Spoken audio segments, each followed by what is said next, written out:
बिस्मिल्लाहिर्रहमानिर्रहीम। Dear students, आज हमने न्यूमेरिकल एग्जाम्पल्स 2.2 और 2.3 इनको सॉल्व करना है। ये बहुत इंपॉर्टेंट एग्जाम्पल्स हैं। चैप्टर नंबर 2 फर्स्ट ईयर का और ये हमारा लेक्चर नंबर 23 है। तो हम इसको स्टार्ट करते हैं।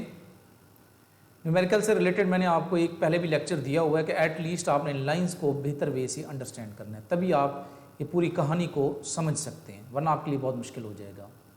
2 फोर्सेस 10 न्यूटन और 20 न्यूटन, ये मैं साथ ड्रा भी कर देता हूँ ताकि थोड़ा सा आप इजीली इसको समझ भी सकें।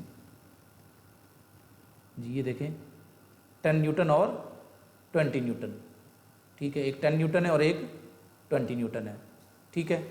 अब जो फर्स्ट है वो एंगल 30 डिग्री बना रहा है और जो सेकंड है वो 60 डिग्री बना रहा है। तो क्या पूछा गया आपसे? फाइंड द रिजल्टेंट फोर्स, यानी रिजल्टेंट फोर्स की मैग्नीट्यूड और एंगल। तो वो हम कैसे लेंगे?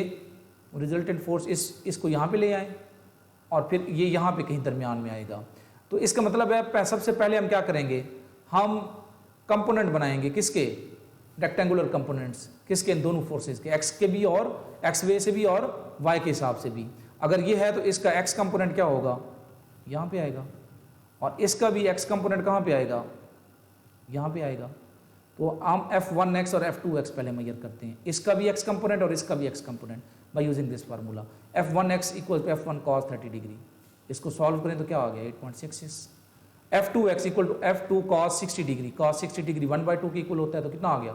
10 न्यूटन। अब हम y कंपोनेंट मेजर करते हैं, तो y कंपोनेंट इसका क्या होगा? ये वाला, इसका y कंपोनेंट आ गया। और इसका y कंपोनेंट क्या है? ये वाला, ठीक है। अब देखें आप, अब y कंपोनेंट देखें, F1 sin 30 डिग्री कितना आ गया है? 5 न्यूटन। और यहाँ से भी नज़र आ रहा है कि y कंपोनेंट ये ज़्यादा होगा। F2 sin 60 डिग्री ये कितना आ गया? 17.32 न्यूटन। आपने F1x भी मेजर कर लिया, F2x भी, तो Fx क्या होगा? इन दोनों को ऐड कर दें, सो सिंपल। ये देखें, टोटल आपको Fx की वैल्यू मिल जाएगी। और Fy किस चीज़ की इक्वल होगा? F1y plus F2y, 17.32 Newton. अगर आपने इन दोनों को मेजर कर लिया है, ये देखिए F1y प्लस F2y, Fx और Fy अगर मेजर हो गए हैं तो आपके लिए सारी गेम आसान होगी। अब आप सिंपली F को मेजर कर लें bye using this formula. Fx का स्क्वायर प्लस Fy का स्क्वायर। Fx की वैल्यू पुट करें और Fy की वैल्यू पुट करें। यहाँ भी ये कैलकुलेटर से आपने काम करना है, कैलकुलेटर यूज़ करना आना चाहिए आपको, तभी आप आंसर तक पहुँचेंगे। 29 न्यूटन। फिर आप थीटा मेजर करेंगे by using tan inverse, second shift use करेंगे कैलकुलेटर के अंदर, तो tan इनवर्स आ जाएगा। Fy और Fx की वैल्यू आप यहाँ पहले मेजर कर लेंगे। जो वैल्यू यहाँ पे निकलेगी वो वैल्यू कितनी आ रही है? 1.196। यानी tan इनवर्स 1.196 आप करेंगे तो एंगल डिग्री में आपको कितना मिलेगा? 50 डिग्री। आप इसका मतलब है आपको रिजल्टेंट की जो दो चीज़ें हैं उसकी मैग्नीट्यूड और थीटा कैसे मेजर कर सकते हैं? आपको सिर्फ Fx और Fy चाहिए। Fx कैसे मेजर किया? F1 और Fx और F2x की मदद से। और Fy कैसे मेजर किया? F1y और F2y की मदद से। ये दोनों वैल्यूज गिवन हो तो आप F की मैग्नीट्यूड भी बता सकते हैं और थीटा भी बता सकते हैं। बहुत आसान है। उम्मीद है अगर तरतीब से आप चलेंगे तो ये सारे स्टेप्स करने से आप ये इस एग्जाम्पल को सॉल्व कर सकते हैं। दूसरी की तरफ बढ़ते हैं जनाब। Find the angle between two forces of equal magnitude when the magnitude of their resultant is also equal to the magnitude of either of these two forces। वो कहता है कि आपके पास सपोज कर लें ये एक फोर्स है, इसको मैं अगर F1 का नाम दे दूं, दिस इज F1, ठीक है। और एक दूसरी फोर्स है F2, ठीक है। उसने कहा आपकी मर्जी है कि कौन सी आप किधर रखेंगे। Let theta with the angle between two forces F1 and F2 where F1 is along x axis. ये मैंने खुद इसको यहाँ पे रखा है, ये एक्स एक्सिस आ गया। और F2 जो है ना मैं यहाँ पे ले लेता हूँ, दिस इज F2, ठीक है। सॉरी यहाँ पे ले लेता हूँ ये वाला, ये F2 है, ये F2 ले लिया। तो इसको मैं यहाँ कैंसिल कर देता हूँ, ठीक है। ये यहाँ से कैंसिल हो गया और ये मेरे पास रिजल्टेंट फोर्स आ गई है F। अब यहाँ से आप देखें Rx किस चीज़ की इक्वल है? ये भी हो सकता है, ये अगर F1 है मैं इसको F2 ले लूँ तो ये रिजल्टेंट फोर्स रहेगी। ये आप पे डिपेंड करेगा कि आप इसको कैसे कर रहे हैं। अगर ये सपोज कर लें F1 है, इसको मैं F2 लेता हूँ, ये वाले F2 है, तो रिजल्टेंट फोर्स कैसे होती है? फर्स्ट की टेल के साथ और आखिरी के हेड के साथ। अगर मैं इसको F2 का नाम दे देता हूँ, ये F2 है, ये आपके पास क्या होगा? F होगा, तो ये आप पे डिपेंड करेगा, ये कोई प्रॉब्लम नहीं है जी। तो सबसे पहले आप देखें कि आपने कंपोनेंट्स लेने हैं दोनों वेक्टर्स के F1 और F2 की, ये हमारा मेन काम है, बाकी काम हमारे लिए आसान हो जाएगा। एंगल मेजर करना है उनके दरमियान, लेकिन एंगल से ज़्यादा जो सबसे बड़ा फलंदा है कि अब ये देखो ये है ही एक्स एक्सिस पे, अगर मैं इस वेक्टर को अगर इसके मैं दो टुकड़े करता हूँ, ठीक है, यानी मैं इसको अगर नाम दे देता हूँ, ये जो है फर्स्ट, तो इसका बनेगा F1 cos 0 degree plus F2 cos theta. इसका क्या मतलब हुआ, यानी इसके अगर मैं आर एक्स कंपोनेंट लेता हूँ इन फोर्स इसका और इसका, तो ये तो है ही एक्स एक्सिस पे F1, तो इसके साथ क्या आएगा F1 cos 0 डिग्री। इस बात को समझें, ये बहुत इंपॉर्टेंट बात है। आपने इस फोर्स जो आपके पास असल फोर्स है इसके दो कंपोनेंट बनाए, उसका आर एक्स मेजर करना है और आर वाई मेजर करना है, तो ये रिजल्टेंट फोर्स है। तो ये जो फर्स्ट फोर्स है ये उसके कंपोनेंट्स हैं। अब ये जो है ये है ही एक्स एक्सिस पे, तो इसका जो एक्स कंपोनेंट तो है कैसे पुट करेंगे, क्योंकि ये यहाँ पे मौजूद है ही एक्स एक्सिस के ऊपर, ये एक्सिस है और ये वेक्टर उसी के ऊपर मौजूद है, इसलिए अब क्या पुट करेंगे cos 0 डिग्री। लेकिन F2 कहाँ मौजूद है, यहाँ मौजूद है, ये कुछ ना कुछ एंगल बना रहा है, इसलिए ये क्या पुट करेंगे आप F2 cos थीटा। ये देखें F2 एक्स एक्सिस से कुछ एंगल बना रहा है, इसलिए आप क्या पुट करेंगे F2 cos थीटा। तो इक्वेशन क्या आ जाएगी आर एक्स की, F1 plus F2 cos theta.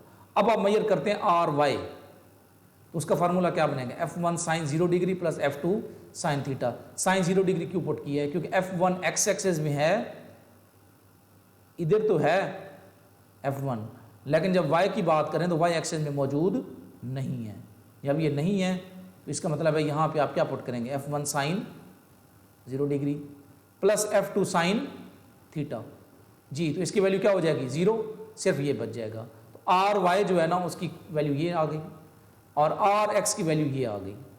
अब आपका टोटल फार्मूला क्या होता है, R इक्वल्स टू जो रिजल्टेंट फोर्स है जिसको आपने F का नाम दिया हुआ है, ये मेरे ख्याल में नेक्स्ट पेज पे मैंने नेक्स्ट स्लाइड पे किया हुआ, ये देखें R square equal to F1 का स्क्वायर प्लस F2 का स्क्वायर। अंडर रूट ले लें, अंडर रूट हमने नहीं लिया क्योंकि हमने इसको सॉल्व करना है, तो इसलिए अंडर रूट की बजाय आप इस फॉर्मेट में इसको लिखेंगे।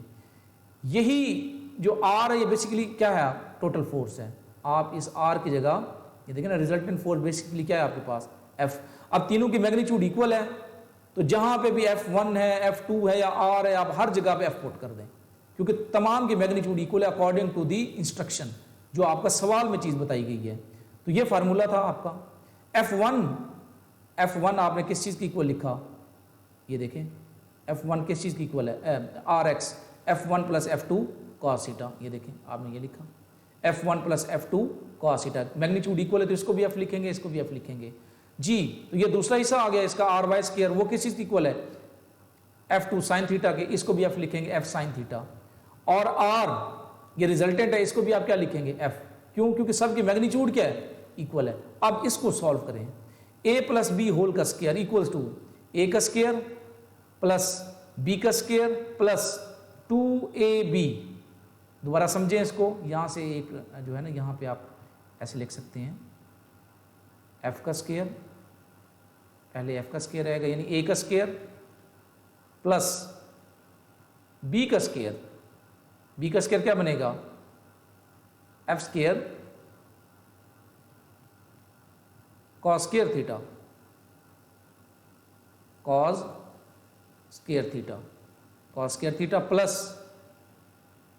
2ab, a क्या है आपके पास f है और इसको इसके साथ मल्टीप्लाई करें तो क्या बन जाएगा f square cos theta, 2f square cos theta. ये उसने उसको तरतीब दी है, यहाँ पे आप cos थीटा लिख लें, cos थीटा, ठीक है, और इसको तरतीब दे दें, ठीक है। तो यहाँ पे देखें ये आपके पास 2f स्क्वायर cos थीटा इधर लिख लिया आपने, ठीक है, और उसके बाद ये वाला जो आपके पास f स्क्वायर आ रहा था ये वाला, ये इसके साथ कैंसिल हो जाएगा और ये भी आपके पास क्या आ रहा है cos square theta plus sine square theta, ये f स्क्वायर यहाँ कॉमन आ गया, cos square theta plus sine square theta, ये आपको 1 दे देगा, यहाँ से f स्क्वायर आ गया और ये वाली टर्म उसी तरह आ गई 2f स्क्वायर, यहाँ पे आपने नीचे लिखी है, ये इसके साथ कैंसिल हो गया तो यहाँ 0 आ गया। अब ये जो प्लस वाला है इसको दूसरी साइड पे ले जाएं तो ये क्या बन जाएगा माइनस f स्क्वायर, ये इसके साथ कैंसिल हो गया तो यहाँ -1 आ गया और यहाँ 2 बच गया, ये 2 इधर डिवाइड होकर क्या बन जाएगा -1/2। तो आप इसको पहले लिख लें, इसको बाद में लिख लें। तो cos थीटा किस चीज़ की इक्वल आ गया, -1/2। थीटा cos इनवर्स -1/2, तो थीटा की वैल्यू कितनी आ रही है, 120 डिग्री। तो ये एक मैथमेटिकल टूल है जिससे आपने एंगल मेजर करना है। देखें कहीं पे भी कोई वैल्यू गिवन नहीं है, लेकिन जो कंडीशन थी उसको आपने यूटिलाइज की है। जो आपके पास सवाल के अंदर कंडीशन थी उसको आपने यूटिलाइज किया कि तमाम फोर्सेस, चाहे उसके कंपोनेंट्स हैं चाहे रिजल्टेंट है, सबकी मैग्नीट्यूड क्या रखनी है, इक्वल रखनी है। ठीक है, ये तो फिर एंगल उनके दरमियान क्या रखना होगा, तो एंगल कितना आ रहा है, वो 120 डिग्री। ये था हमारा, उम्मीद है इसको आप सॉल्व करेंगे तब आपको और ज़्यादा बेहतर तरीके से ये समझ आ जाएगा। ये था हमारा आज का लेक्चर। ओके, अल्लाह हाफिज़।